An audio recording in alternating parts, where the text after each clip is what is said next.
একদিন এক কৃষক ভোরে মাঠে যাচ্ছিল। পথে সে দেখল নদীর ধারে এক হাতি আটকে আছে কাঁদায়। হাতিটি প্রাণপণে বেরোতে চাইছে, কিন্তু যত নড়ে ততই কাঁদায় ডুবে যাচ্ছে। কৃষক একটু ভয় পেলেও তার মনে দয়া জাগল।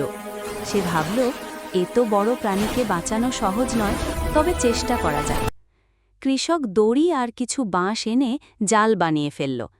কাছের কয়েকজন গ্রামবাসীকেও ডাকল।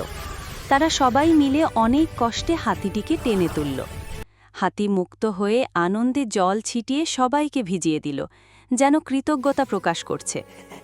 সবাই চলে গেলে ঝোপের আড়াল থেকে এক চতুর শেয়াল বেরিয়ে এলো। সে ভাবল, এ কৃষক তো বেশ বোকা, এত কষ্ট করে হাতিকে বাঁচালো, এখন আমি তার ফসল খেয়ে মজা করি। শেয়াল রাতে কৃষকের জমিতে ঢুকে ফসল খেতে লাগল। পরদিন সকালে কৃষক বুঝতে পারল কে এই ক্ষতির কারণ।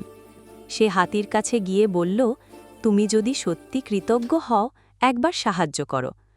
কৃষকের কথা শুনে হাতি রাতেই এসে সুর দিয়ে শেয়ালকে ধরে নদীর ওপারে ছুঁড়ে ফেলল।